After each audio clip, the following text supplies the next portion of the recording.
అందరికీ నమస్కారం అండి. ముందుగా ఈ సినిమా ప్రొడ్యూసర్ చిట్టూరి శ్రీనివాస్ గారు అలాగే పవన్ గారి గురించి మాట్లాడాలి. ఈ సినిమా అంటే మేము నా స్వామి రంగా రిలీజ్ అయ్యి ఆ రోజు ఈవినింగ్ సక్సెస్ మీట్ అన్నపూర్ణ స్టూడియోలో నుంచి అయిపోయిన తర్వాత కిందకు వస్తుంటే చిట్టూరి గారు పవన్ గారు వచ్చి మనం ఇంకో సినిమా చేద్దామని అప్పటి నుంచి అంటే మీకు ఏదైనా కథ నచ్చితే నాకు పంపించండి, లేకపోతే నాకు ఏదైనా నచ్చితే మీకు పంపిస్తామని చెప్పారు. సో అప్పటి నుంచి మేము దాదాపు ఒక 4-5-6 months 7 months చాలా రకరకాల కథలు విన్నాం. ఆయన విన్నారు, కొన్ని నేను విన్నాను. అలాగే స్టార్ట్ అయింది. ఒకరోజు సడన్గా ఫోన్ చేసేలాగా అనిల్ విశ్వనాథ్ గారి దగ్గర ఒక మంచి కథ ఉందండి, మీరు వింటే బాగుంటుంది అన్నారు. విన్నాను. అంటే ఇప్పటి వరకు నేను చాలా జానర్స్, అంటే నేను ఇప్పుడు కామెడీ సినిమాలు చేశాను, ఈ మధ్యకాలంలో కొంత సీరియస్ సినిమాలు చేస్తున్నాను. ఇప్పటి వరకు నేను ఎప్పుడు అంటే సస్పెన్స్ థ్రిల్లర్ చేయలేదు. సో ఫస్ట్ టైం ఈ జానర్ ట్రై చేస్తే బాగుంటుంది. అండ్ ఇది ఎలా ఉంటుందంటే మల్టీ లేయర్స్ కథలు జరుగుతుంటాయి, 4-5 కథలు జరుగుతుంటుంది. ఏ కథ ఎటు నుంచి లీడ్ అవుతుంది, ఏ కథ నాట్ ఓపెన్ అవుతుంది, ఏ కథ టై అవుతుందో తెలియదు. So it's very racy and అంటే చాలా అంటే కన్ఫ్యూజింగ్గా ఉంటుంది కానీ ఇట్ విల్ బి వెరీ అంటే ఒక చిన్న ఎక్సైటింగ్గా ఉంటుంది. ఎలా రాసుకున్నారు అన్నది చిన్న ఆశ్చర్యం కూడా ఉంటుంది. అండ్ ఐ థింక్ అనిల్ గారు is done a fantastic job. And Anil గారు బీన్ అంటే నేను పొలిమేర చూసినప్పుడు కానీ 1 కానీ 2 కానివ్వండి, నాకు ఆయన రైటింగ్ స్కిల్స్ ఎస్పెషలీ అంటే హౌ హీ డీల్స్ ఇలాంటి సస్పెన్స్ థ్రిల్లర్స్ అనేది నాకు అంటే screen play I think his best story and screen play. The way he writes డిఫరెంట్గా రాసుకుంటారు. మన జనరల్గా A to Z రాస్తుంటే Z నుంచి Aకి వస్తుంటాడు. సో అలా ఆలోచించి డిఫరెంట్గా వచ్చిన ఈ ప్రోడక్ట్. అండ్ నాని పొద్దున్నప్పుడు హల్దీ చేసుకుని జల్దీగా వచ్చాడు ఇక్కడికి.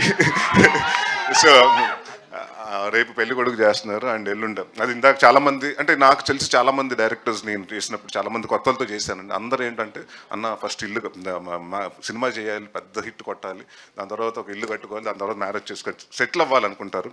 So I think Nani confidence మీకు చూసి తెలిసిపోతుంది. 13వ తారీఖున అంటే 2 మేజర్ ఈవెంట్స్ లైఫ్లో పక్కనే విత్ ఇన్ వీక్ స్పాన్లో పెట్టుకున్నాడు. I think Nani all the very best and congratulations for your marriage. And అలాగే 21st నీ సక్సెస్ డెఫినెట్గా వచ్చి నీకు పెద్ద గిఫ్ట్ ఇస్తాం అని నా కాన్ఫిడెంట్గా ఉంది మా టీం తరపున. And thank you Nani for being there. And ఇక్కడ అంటే అందరూ మల్టీ టాలెంటెడ్ అండి. ఈయన వచ్చి డాక్టర్ బై ప్రొఫెషన్ అనిల్ గారు, మీరు కదా అనిల్ గారు, అనిల్ గారు డాక్టర్ బై ప్రొఫెషన్. అక్కడి నుంచి ఆ ప్రొఫెషన్ వదులుకుని టువర్డ్స్ ఇంట్రెస్ట్ ఆఫ్ డైరెక్షన్ ఇటు వచ్చి దీంట్లో చేశారు. అండ్ అలాగే ఇట్స్ యాక్టర్ ఆల్సో. ఈవిడేమో డాక్టరు, యాక్టరు, ఈ సినిమాకి అసిస్టెంట్ డైరెక్టరు అండ్ స్టోరీలో one of the writer also. So Kamakshi again I know her from a long time. And ఇదివరకు మారేడుమిల్లి ప్రజానికి సినిమా చేసాం. And she's a very fantastic అంటే ఒక fine artist and natural artist. మన తెలుగుకి అమ్మాయి మంచి తెలుగు అమ్మాయి మంచి న్యాచురల్ ఆర్టిస్ట్ దొరికిందని మనం డెఫినెట్గా గర్వపడవచ్చు. అండ్ అలాగే మా రమేష్ గారు, మా డిఓపి గారు, అంటే ఎంత ఫాస్ట్ అంటే 41 daysలో ఫినిష్ చేసాడు సినిమా. అంటే 2 కెమెరాలు పెట్టుకుని జనరల్గా ఒకటి మిడ్ ఒకటి క్లోజ్ పెట్టుకుంటారు. కానీ ఇంత మేము చేసింది ఏంటంటే ఒక హౌస్లో చేసాం, చాలా వెరీ కాంపాక్ట్ హౌసెస్లో చేసినప్పుడు ఇక్కడ ఈ రూమ్లో ఒక కెమెరా, అక్కడ లైటింగ్ జరిగిపోతుంటుంది, ఇక్కడ షూట్ జరుగుతుంటే నెక్స్ట్ రూమ్ ఇంకొకటి జరుగుతుంటుంది. అంటే కెమెరా లిటప్ రెడీ అయిపోతుంటుంది. సో మేము వెళ్ళి షర్ట్ మార్చుకుని వెళ్ళి ఆ సీన్ చేసి వచ్చేయటం. సో అంటే ఆర్టిస్ట్ డేట్ల వల్ల చాలా కొన్ని మేము ఫినిష్ చేయాల్సి వచ్చింది, అంటే వాళ్ళ పోర్షన్స్ వరకు ఫినిష్ చేయాల్సి వచ్చింది. సో అంటే using it both the cameras and అంటే ఎంత ఎఫెక్టివ్గా డైరెక్టర్ ఏమనుకుంటున్నారు ఆయనకంటే ముందు అంటే వీళ్ళందరూ ఒక టీమ్ వర్క్ అండి. బేసిక్గా దే బీన్ ట్రావెలింగ్ ఫ్రమ్ పొలిమేర 1-2 కాబట్టి దే నో అంటే వాళ్ళకి నాని గారు కానివ్వండి, అనిల్ గారు కానీ వాళ్ళు ఏమనుకుంటున్నారు మైండ్లో అనేది చాలా ఈజీగా తెలుసు. సో ఇట్స్ అలాంటి డిఓపి ఈ సినిమాకి దొరకటం డెఫినెట్గా మా అదృష్టం. అండ్ డెఫినెట్గా విల్ హోప్ అంటే సార్ మళ్ళీ మన సినిమాలు చేయాలి. ఎందుకంటే నాకు సెట్కి వచ్చిన తర్వాత కూర్చోబెట్టకూడదు, ఫాస్ట్గా చేస్తూ ఉండాలి. సో అంత ఫాస్ట్గా చేసి అంత అంటే బడ్జెట్ ఫ్రెండ్లీగా ప్రొడ్యూసర్కి అలాగే ఎక్కడ ఎవరికి ఇబ్బంది లేకుండా చాలా అంటే ఎప్పుడు అరుపులు కేకలు ఎప్పుడు ఉండేది కాదండి. Very silent person but it's work will definitely show. And మా భీమ్స్ గారు రండి. ఈయన గురించి చెప్పాలంటే ఫస్ట్ మేము వైఆర్డి బ్లాక్బెర్రీ ఫోన్లే అన్న సాంగ్ ఆయన వినిపించినప్పుడు చాలామందికి నచ్చలే. ఇదేంటి సాంగ్ ఇలా ఉంది, సర్ర ఏంటి అది ఇదని చాలామంది చెప్తే నేను బాగా నమ్మాను. లేదంటే కొడతది ఆ సాంగ్ నమ్మండి అంటే ఆ సినిమా చాలామంది అండి అప్పుడు ఆ సినిమా చేసినప్పుడు డైరెక్టర్స్ కానివ్వండి, ప్రొడ్యూసర్స్ కానీ అందరికి వచ్చిన డౌట్ ఉండేదండి. దాని తర్వాత లేదంటే కైలాష్ గారు పాడితే బాగుంటుందని ఆ సినిమా ఆ సాంగ్ అలా హిట్ అయింది. అండ్ బాబు రాంబాబు అన్న సినిమా అసలు సాంగే లేదు ఆ సినిమాలో, కేవ్ కేకలో. ఈయన ఒకరోజు గోల్కొండ హోటల్లో షూటింగ్ జరుగుతుంటే కేవ్ కేక అప్పుడు వచ్చారు. ఒక ట్యూన్ ఇవ్వాలండి మా క్లైమాక్స్కి సాంగ్కి. ఆయన ఏదో చేస్తుంటే నాకు నచ్చలేదు. దాని తర్వాత నేను చెప్పాను అంటే మొహమాటం లేకుండా చెప్పేసి అంటే చాలామందికి ఏంటంటే తీసుకోలేరు, నో అంటే తీసుకోలేరు. భీష్మ గారికి అలాగ ఉండదు. బాగాలేదంటే అవునా బాగాలేదు ఇంకోటి చేసేద్దాం అంటారు. అక్కడప్పుడు కూర్చుని అంటే నేను ఫస్ట్ టైం నాకు బాగా గుర్తుండేది ఏంటంటే అక్కడ గోల్కొండ రూమ్లో కూర్చుంటే మేము భోజనం చేసిన తర్వాత ఒక కబోర్డ్ ఓపెన్ చేసి ఆ కబోర్డ్ నుంచి బాబు ఓ రామ్ బాబుని స్టార్ట్ చేశారు. సో అది ఇంత పెద్ద హిట్ అయ్యి ఇవాళ కూడా ఎక్కడికైనా వెళ్తే సంగీత్స్లో కానివ్వండి ఎక్కడన్నా బాగా వినిపించే సాంగ్. సో నాకు కెరియర్ బెస్ట్ సాంగ్స్లో కమల గారు నిండు నూరేళ్ళ సావాసం అలా ఇచ్చారు. దాని తర్వాత 2 సాంగ్స్ మీరే ఇచ్చారు.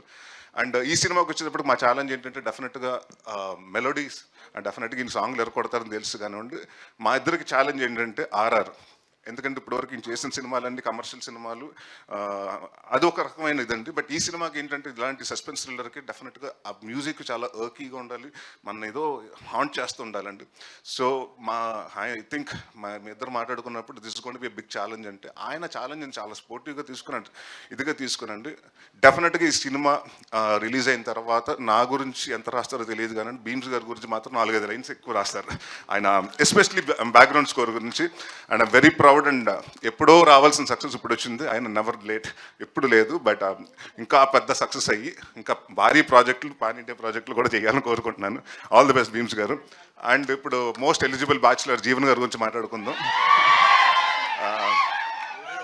ఇంతే ఇలాగే అందరితోటి ఇక్కడ ఎంతమంది మగాళ్ళు ఉంటే మాట్లాడ్డా ఆయన, సెట్లో కూడా అంతే, ఎక్కడ ఆడవాళ్ళు ఉంటే అక్కడికి వెళ్ళిపోయి మాట్లాడుతుంటాడు. So very fantastic person and very అంటే చాలా సెట్లో కూడా ఎందుకంటే మీరు చాలా సీరియస్ సినిమా, ఇంటెన్స్ సినిమా చేస్తున్నాం, ఆ మూడ్లు అలా మెయింటైన్ చేస్తుంటే కూడా ఆ మూడ్ని వచ్చి చెడగొట్టడం ఉండేవాడు ఈయన. చాలా అంటే చాలాసార్లు అంటే ఆయనకి ఏం లేదు, ఎవరన్నా ఒక జోక్ చెప్తే చాలా నవ్వేస్తుంటాడు, ఇంకా అంత స్పాయిల్ అవుతుంటుంది. బట్ వెరీ అంటే చాలా ఎంజాయ్ చేస్తాం. ఆయన వంటలు కూడా తినిపించారు తీసుకొచ్చి. Is a very good chef again, అంటే multi talented. Thank you sir, thank you sir. And thanks Ravi. And ఆయన్ని మనం కమెడియన్గా చూస్తాం, విలన్గా చూస్తాం. బట్ ఈ సినిమాలో బి డిఫరెంట్ షేడ్ అండి. అండ్ ఈ సినిమాలు మీరు చూస్తున్నప్పుడు ఎవరు విలన్ అయి ఉంటారు, ఇంక్లూడింగ్ నేను అవ్వచ్చు, కామాక్షి అవ్వచ్చు, ఇంకొకరు అవ్వచ్చు, అందరు ఎవరు అవుతారో మీకు తెలియదు. So that suspense will definitely keep you thrill అని అనుకుంటున్నాను. అండ్ దేవ్ గారు ఆల్ ద వెరీ బెస్ట్ అండి. థ్యాంక్ యూ ఫర్ 2 మంచి సాంగ్స్ ఇచ్చారు, మీరు రాశారు, చాలా మంచి లిరిక్స్తో రాశారు. So thank you. I wish you a very bright future. ఈ సినిమా 21వ తారీఖున మీ ముందుకు వస్తుందండి. సో డెఫినెట్గా మాట్లాడదాం, దాని గురించి మాట్లాడదాం. అండ్ డెఫినెట్గా ఈ సినిమా 21ని వస్తుంది. ఈ సినిమా చూసి మీరు డెఫినెట్గా ఒక 2-3 చోట్ల అయితే జర్క్ అవుతారు, అది అయితే నేను ఆశిస్తాను. సో 21 నవంబర్ థియేటర్కి వచ్చి 12A రైల్వే కాలేజ్ చూడండి, మమ్మల్ని బ్లెస్ చేయండి, మా పెళ్ళికొడుకుకి పెద్ద గిఫ్ట్ ఇవ్వండి. Thank you.